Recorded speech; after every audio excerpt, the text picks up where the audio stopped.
आमदार देवेंद्रदादा कोटे यांनी छत्रपती शिवाजी प्रशालेच्या बाबत जी काही वर प्रशासक नेमून पत्र दिलंय, काय प्रतिक्रिया आपली? आमदार देवेंद्र कोटे साहेबांनी अत्यंत चुकीचं काम केलेलं आहे. मी मगाशीच उदाहरण दिलं.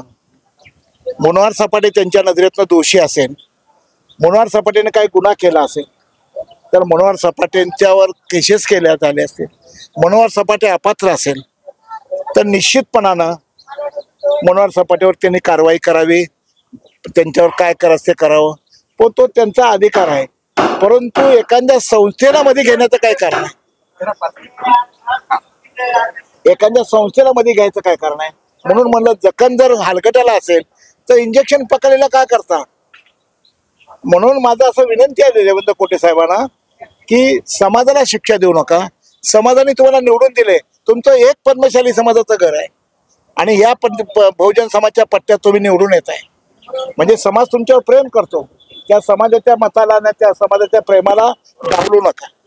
माझी कोटे साहेबांना विनंती आहे. तात्यासाहेबांचं अख्खं आयुष्य राजकारण इथं गेलंय आणि हा सगळा बहुजन समाजचा पट्टा असताना महापालिकेत तुम्ही माझा पराभव करून निवडून आलेला आहे, अभिनंदनची गोष्ट आहे.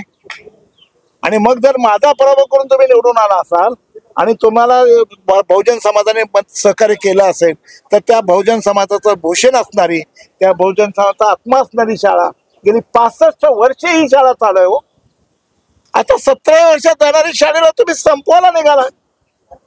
कशासाठी? प्रशासक काय भ्रष्टाचार झाला, काय तिथं गोंधळ झाला, काय नुकसान झालंय, शासनाला काय लुबाडलंय, आणि म्हणून ती शाळा संपवण्याचा जो तुमचा प्रयत्न आहे आणि त्याच्या मागे तुमचा लपलेला छुपा अजेंडा आहे की संभाजीराव शिंदे शाळा जी गरगर लागलेली आहे ती बंद पडते आहे. ती तिथं आणलीच कशी बेकायशीर. 3 किलोमीटरच्या आत शासनाच्या नियमानं कुठलीही शाळा आणता येत नसताना या 65 वर्षाच्या शाळेला 3 किलोमीटरच्या आत दुसरी शाळा काढता येत नसताना तुम्ही ती शाळा संभाजी, एक 50 मीटरवर शाळा आहे तरी आम्ही तक्रार केली नाही. तुमचं राजकीय वर्चस्व आणि राजकीय ताकद बघून आम्ही बिनशर्तपणे गप्प बसलो आणि मग तुमच्या राजकीय वर्चस्वानं आता आम्ही एवढं सहन केल्यानंतर तुम्ही आता आमची शाळा बी संपवला, संस्थाही संपवावं लागला. हे कोटे साहेबांचं काम योग्य नाही. समाज जनतेने तुम्हाला निवडून दिले ते हे करण्यासाठी नाही, कुठली संस्था नामशेष करण्यासाठी नाही, कुठली शाळा बंद पाडण्यासाठी नाही. तुम्हाला जनतेने निवडून दिले विकासासाठी, समाज हितासाठी. साहेब, मग देवेंद्र कोटे यांचीच ही स्वतःची ही आता पत्र देण्याची प्रक्रिया आहे का त्याच्या पाठीमागं कुणी आणखी आहे? देवेंद्र कोटेच्या पाठीमागं कुणी असेल ना, त्याच्याशी माझं काय कर्तव्य नाही. कुणाचं किती ऐकावं त्याने ठरवावं. समाजातला जबाबदार माणूस कोण आहे, समाजातला घटक कोण आहे त्याचं ऐकायचं का नाही त्यांचं ठरवावं. समाजातला गुंड लोकांचं ऐकून जर कुणी कुंटणखाना चालणाऱ्या लोकांचं ऐकून जर तुम्ही समाजातला निर्णय घेत असाल तर हे बरोबर नाही. मग काय केलं पाहिजे आता पुढं? आता तुमच्या आंदोलनाची दिशा काय आहे? मी सांगितलं ना, मी त्यांच्या घरासमोर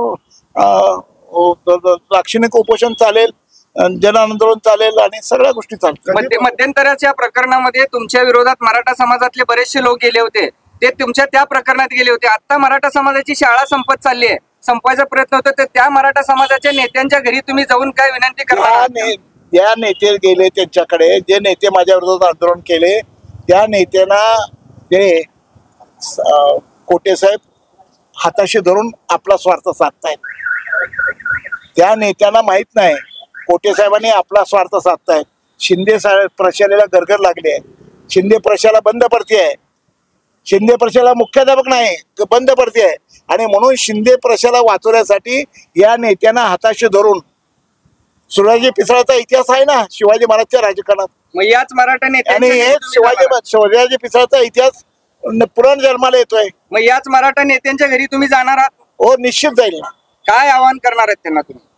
माझ्याबद्दल तुम्हाला जे करायचं ते लोकशाहीने करत राहा, माझी तयारी आहे. काल आता माझ्या गाडीवर ऍक्सिडेंट गेला, कोणी ते माझी गाडी फोडली आहे, करू द्या ना, मी कुठं तक्रार केली नाही त्यांच्याबद्दल. माझी गाडी फोडली आहे, 5 लाखाचं नुकसान झालंय, मी नाही तक्रार केली. मी ड्रायव्हरला सांगितलं पोलीस स्टेशनला गुन्हा दाखल, इन्शुरन्स कर, सोडून दे.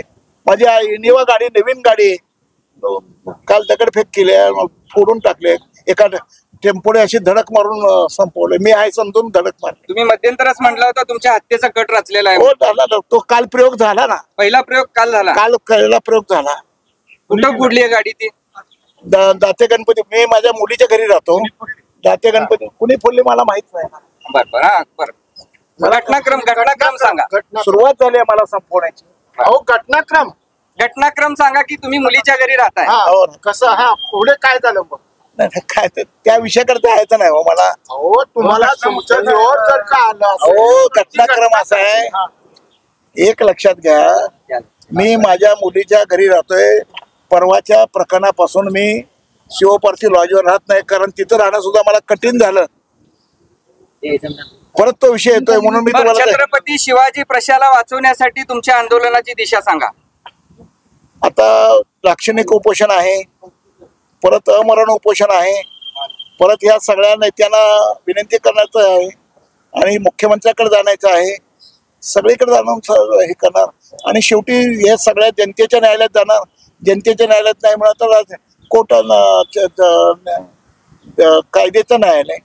तुम्ही शरद पवारांकडे जाणार आहे? हो जाणार. या प्रकारे उद्या चाललो पण प्रशासनाने जर उद्या शरद पवारांनी मला वेळ दिलेली आहे. शरद पवारकडे चाललो पण प्रशासन जरागे साहेबांकडे जाऊन आलो.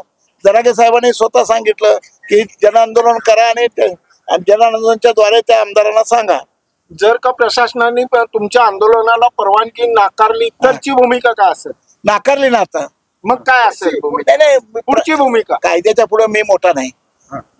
मला काय पोलिसांनी काल बोलून सांगितलं तुम्हाला परवानगी देणार नाही. तुम्ही मोर्चा होता 5,000 लोकांचा. आज 5,000 लोक रस्त्यावर आले असते. मोर्चा होता 5,000 लोकांचा आणि ते म्हणाले मराठा आंदोलन चालू आहे मुंबईला, सगळे चलो मुंबईला आहेत आणि तुम्ही हे आंदोलन मध्ये घेतलं तर शहराची शांतता धोक्यात येईल. पोलिसांनी सांगितलं की तुम्हाला परमिशन नाही देणार, मोर्चा कॅन्सल करा. मी कॅन्सल केला. जे अशासकीय पदाधिकारी निवडायचा जो निर्णय घेतलेला आहे त्यांची नावं तुम्हाला माहित नाहीत, मान्य आहे, परंतु त्याच्यात गुंड वगैरे आहेत का कुणी? ते डिक्लेअर झाल्यावर बघा ना मी कसं सांगू आता. तुम्हाला माहित असते म्हणून? नाही मला कसं माहित. तुम्हाला पुढचं सगळं माहित कोटेना विचारा.